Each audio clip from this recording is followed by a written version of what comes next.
auditeurs, auditrices qui nous écoutent à travers le monde, par votre étude maintenant arrive chez vous. Père Céleste, Dieu fort, puissant et grand dans les combats.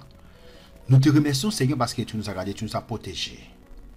Tu nous as donné la vie, le mouvement, l'être, la respiration. Aujourd'hui, nous avons la possibilité, nous avons l'occasion d'annoncer ta parole. Seigneur, maintenant, nous te demandons, Seigneur, d'éclairer notre intelligence, d'ouvrir notre esprit, afin que nous puissions partager ta parole. Parle, Seigneur, ton serviteur écoute. Nous te prions en vertu de mérite, mais au nom de Jésus, ton Fils qui vit au siècle des siècles. Amen. Nous vous remercions, vous qui avez abonné à ma chaîne YouTube, vous qui m'avez aidé à partager la parole de Dieu. Je vous remercie pour ce grand travail. Donc, nous étudions généralement le dimanche le livre des Proverbes à partir de 15h. Nous sommes en ligne à partir de 15h le dimanche. Le mercredi, nous étudions ensemble les livres des les doctrines bibliques. Les doctrines bibliques. Donc aujourd'hui, nous avons un nouveau sujet sur les doctrines bibliques qui est la souffrance. La souffrance, donc c'est notre sujet pour aujourd'hui, la souffrance. C'est quoi la souffrance? C'est quoi? La souffrance, c'est quoi? La souffrance, la souffrance, c'est l'action de souffrir, ok? La souffrance, c'est l'action de souffrir. C'est quoi la souffrance? La souffrance, c'est quoi? La souffrance fait de souffrir, état prolongé des douleurs physiques ou morales. Avoir sa part de souffrance dans l'existence. Donc, il existe, n'est-ce pas, différents synonymes pour le mot souffrance. C'est la détresse. C'est détresse, douleur, l'épreuve, peine, supplice, tourment, tracas. Tous ces mots-là sont synonymes de la souffrance. Nous avons vu dans l'étude 60 que Dieu peut nous corriger de diverses manières. C'est ce que nous avons vu, n'est-ce pas, dans l'étude 60. Que Dieu peut nous corriger de diverses manières. Il peut utiliser les réprimandes de nos frères et il peut aussi utiliser les épreuves. C'est-à-dire, Dieu, n'est-ce pas, peut utiliser les réprimandes de nos frères pour nous corriger. Et il peut aussi utiliser les épreuves pour nous corriger. Devons-nous conclure que les malheurs, comme la maladie ou les difficultés financières, sont toujours des corrections de Dieu? La question, devons-nous conclure que les malheurs, comme la maladie ou les difficultés financières, sont toujours des corrections de Dieu? La question, répondez maintenant dans les commentaires. Faites des commentaires. Partisans de l'évangile de prospérité, les souffrances du croyant seraient le résultat de son manque de foi. Donc, pour commencer, comment devons-nous considérer les malheurs qui surviennent? Donc, la Bible, n'est-ce pas, va nous aider, n'est-ce pas, à apprendre à considérer les malheurs qui surviennent. Comment devons-nous considérer le malheur qui surviennent? Donc, vous savez, n'est-ce pas, que Dieu est au contrôle de tout. Dieu est omniscient. Il sait tout ce qui va arriver. Dieu est omnipotent. Il a la puissance, il a la capacité, n'est-ce pas, d'empêcher que quelque chose vous arrive. Dieu est omniprésent. Il est présent partout en même temps. Donc, c'est-à-dire la question, comment devons-nous considérer les malheurs qui surviennent? Tout ce qui va, n'est-ce pas, passer dans la nature, Dieu sait déjà tout ce qui va passer dans la nature parce qu'il est omniscient. Le malheur, n'est-ce pas, qui vous arrive, Dieu, n'est-ce pas, était au courant dès des années avant. Dieu est au contrôle de tout. La question ici, comment devons-nous considérer les malheurs qui surviennent? Jacques 1, verset 2 à 4 va répondre à cette question. Lisons ensemble Jacques 1, verset 2 à 4. Nous allons lire ensemble. Jacques 1, verset 2 à 4.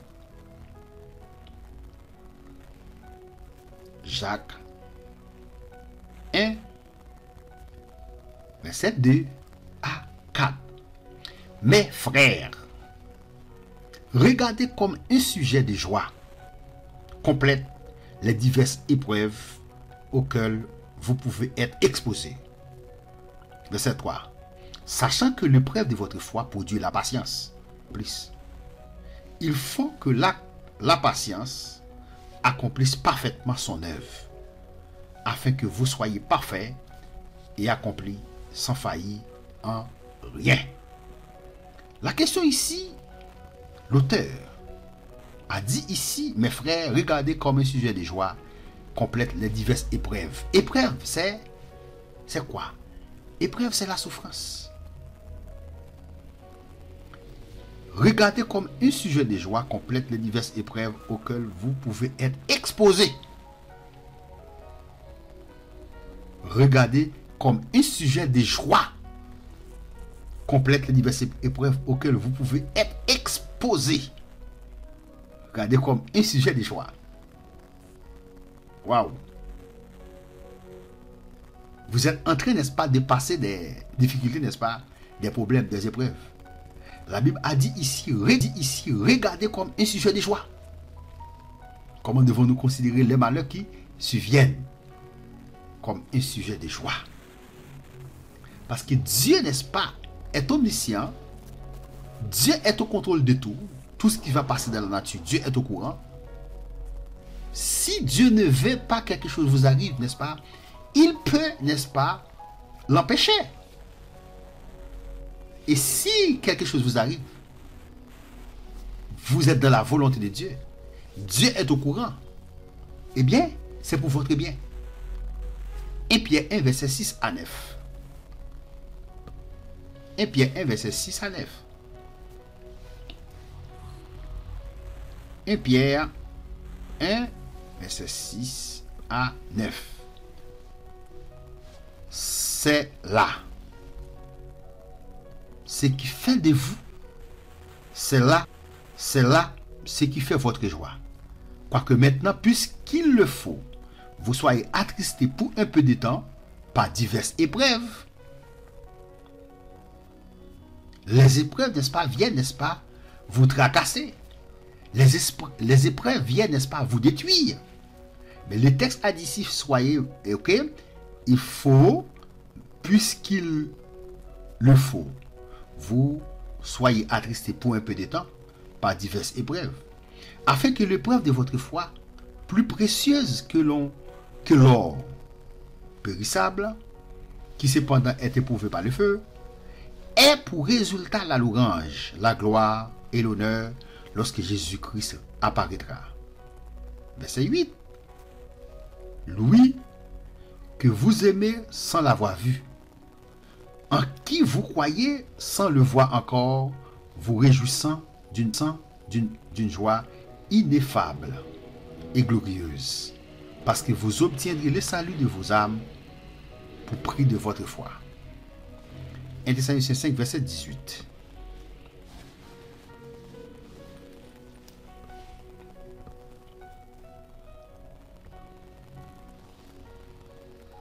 Rendez grâce en toutes choses. Rendez grâce, c'est dire merci. Rendez grâce en toutes choses. Tout ce qui vous arrive, n'est-ce pas? Rendez grâce en toutes choses. Car c'est à votre égard la volonté de Dieu en Jésus-Christ. C'est la volonté de Dieu. Tout ce qui vous arrive, c'est la volonté de Dieu. Parce que si Dieu ne veut pas que quelque chose vous arrive, il peut, n'est-ce pas, l'empêcher. Il peut le bloquer. Les maladies, les infirmités peuvent-elles être la volonté de Dieu? Les maladies, les infirmités peuvent-elles être la volonté de Dieu? Oui, nous répondons oui. Dieu est au courant de tout. Un chrétien mature et rempli de l'esprit peut-il être malade? Regardons ensemble, Galates 4, verset 13, 14.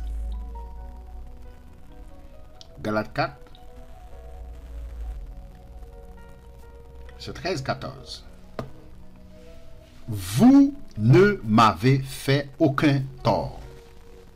Vous savez que ce fut à cause d'une infimité de la chair que je vous ai, pour la première fois, annoncé l'évangile. Verset 14. et mise à l'épreuve, l'apôtre Paul, c'était la parole de l'apôtre Paul, et mise à l'épreuve par ma chair, vous n'avez témoigné ni mépris, ni dégoût.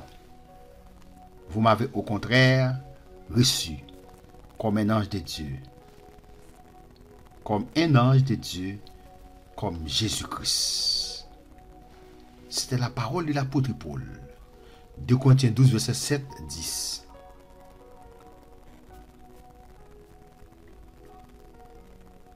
De Corinthiens 12, verset 7, 10.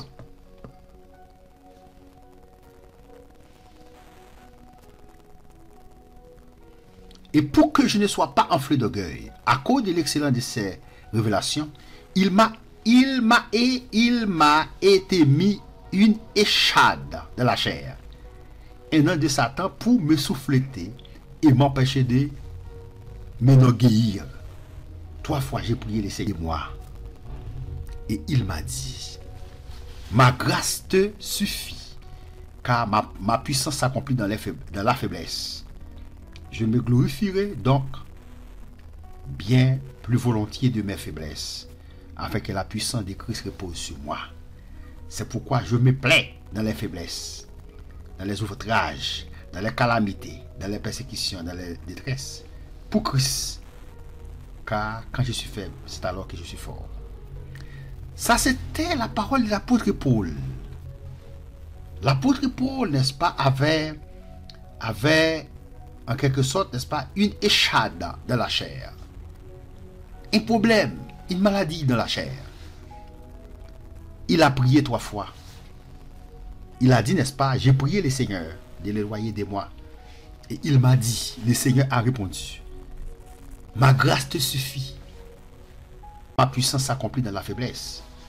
Verset 10, l'apôtre Paul a dit maintenant, ici, je sais pourquoi je me plais dans les faiblesses. Il a pris, n'est-ce pas, plaisir dans les faiblesses, dans les outrages, dans les calamités, dans les persécutions, dans les détresses, pour Christ. Il a dit, car quand il est faible, c'est alors qu'il est fort. La question ici, les maladies et les infirmités peuvent être, elles, la volonté de Dieu? Oui. Un chrétien martyr rempli de l'esprit peut-il être malade? Oui. D'après ce texte, oui. 1 Timothée 5, verset 23. Pour terminer, Timothée 5, verset 23. Ne continue pas à ne boire que de l'eau, mais fais usage d'un peu de vin à cause de ton estomac et fréquente indisposition. Ce texte, en quelque sorte, n'a pas vraiment de relation avec notre étude. Vous pouvez éliminer ou bien retirer ce texte. Maintenant, d'après 2 Corinthiens 12, versets 7 à 10, l'apôtre Paul avait une échade dans la chair. Il a prié le Seigneur 3 fois de l'éloigner. Le Seigneur, n'est-ce pas, a répondu, ma grâce te suffit. L'apôtre Paul a dit, donc c'est pourquoi il se plaît dans les outrages, dans les difficultés, dans les problèmes. C'est important. La question ici, quelle est notre consolation face aux épreuves physiques? Quelle est notre consolation face à la vieillesse? 2 Corinthiens 4, verset 16, 18. Va répondre à cette question. 2 Corinthiens 4. C'est 16, 18. C'est pourquoi nous ne perdons pas courage, et lors même que notre homme extérieur se détruit, notre homme intérieur se renouvelle de jour en jour. Car nos légères afflictions du moment présent produisent pour nous, au-delà de toute mesure, un poids éternel de gloire. Parce que nous regardons non point aux choses visibles, mais à celles qui sont invisibles.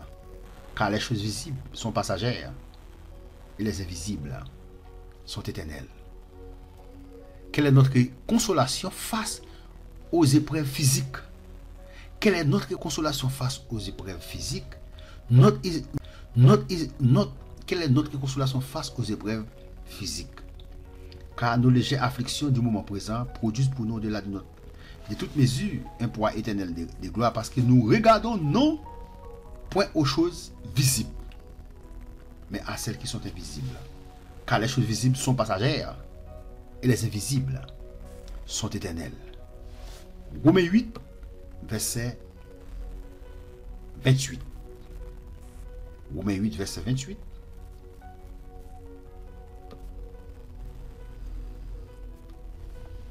Romains 8, verset 28. Nous savons du reste. Nous savons du reste que toute chose concourt au bien de ceux qui aiment Dieu. Toutes choses travaillent ensemble. Toutes choses coopèrent au bien de ceux qui aiment Dieu, de ceux qui sont appelés selon son dessein. Le texte a dit toutes choses, bonnes ou mauvaises, coopèrent ensemble au bien de ceux qui aiment Dieu. Parfois, les souffrances viennent de la haine des non-croyants. Parfois, les souffrances viennent de la haine des non-croyants. Jésus lui-même a vécu ces souffrances. Oui, il a vécu ces souffrances, bien que Jésus fût sans péché. Hébreux 5, verset 7-8 nous dit que ces souffrances lui ont permis d'apprendre l'obéissance. Waouh! Il a appris, bien qu'il fût le Fils, l'obéissance parce qu'il a souffert. Comment devons-nous voir nos propres persécutions? Comment devons-nous voir nos propres persécutions? Matthieu 5, verset 10-12. Matthieu 5, verset 10-12. A dit ici, heureux ceux qui sont persécutés pour la justice. Le texte a dit ici persécution pour la justice. Car le royaume des cieux est à eux. Heureux serez-vous lorsqu'on vous outragera, lorsqu'on vous persécutera et qu'on vous dira faussement de vous toutes sortes de mal à cause de moi. Le texte a dit ici, réjouissez-vous. Réjouissez-vous et soyez dans l'allégresse, parce que votre récompense sera grande dans les cieux. Car c'est ainsi qu'on a persécuté des prophètes qui ont été avant vous.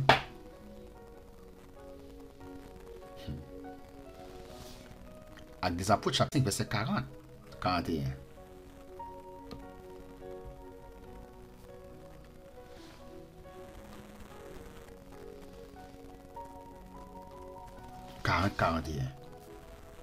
Il se rangeait à son avis, ayant appelé les apôtres. Il les fit battre de verges et il le défendit de parler au nom de Jésus. Et ils les relâchèrent. Les apôtres se retiraient de devant le Sanhédrin, joyeux d'avoir été jugés dignes de subir des outrages pour le nom de Jésus. Waouh! Waouh! Joyeux d'avoir été jugés dignes de subir des outrages pour le nom de Jésus. Comment devons-nous voir nos propres persécutions? C'est comme ça. Il faut accepter, n'est-ce pas, les persécutions. C'est normal, n'est-ce pas, d'être persécuté pour le nom de Jésus. C'est normal d'être persécuté, n'est-ce pas, pour l'évangile. C'est normal. J'estime qu'il n'y a pas de commune mesure entre les souffrances du temps présent et la gloire à venir qui sera révélée pour nous. Romains 8, verset 18. Yes, il faut accepter la souffrance. Vous qui êtes chrétien, n'est-ce pas, il faut accepter la souffrance. Oui, il est vrai, la souffrance, n'est-ce pas, avant toute chose, n'est-ce pas, était la conséquence, était l'une des conséquences du péché. Mais nous sommes encore sur la terre, nous sommes encore dans le monde visible. nous pouvons souffrir. Parce que nous sommes encore dans le monde physique, dans le monde matériel. Nous aurons à souffrir. Nous aurons à souffrir, n'est-ce pas? Avant de quitter la terre. Mais, il faut savoir, la Bible a dit, j'estime qu'il n'y a pas de commune mesure entre les souffrances du temps présent et la gloire à venir qui sera révélée pour nous. Yes. Il faut souffrir avec patience. Que Dieu vous bénisse. Vous, n'est-ce pas, qui êtes en train de souffrir maintenant, que Dieu vous donne la force, le courage de surmonter, n'est-ce pas, les souffrances, de surmonter les problèmes. Que Dieu vous bénisse, que Dieu vous garde, que Dieu vous protège. Abonnez-vous si vous n'avez pas encore abonné. Et si vous avez déjà abonné à ma chaîne YouTube, continuez à partager mes études dans différents groupes de Facebook. Dieu va continuer à vous bénir pour ce travail. Merci, à la prochaine.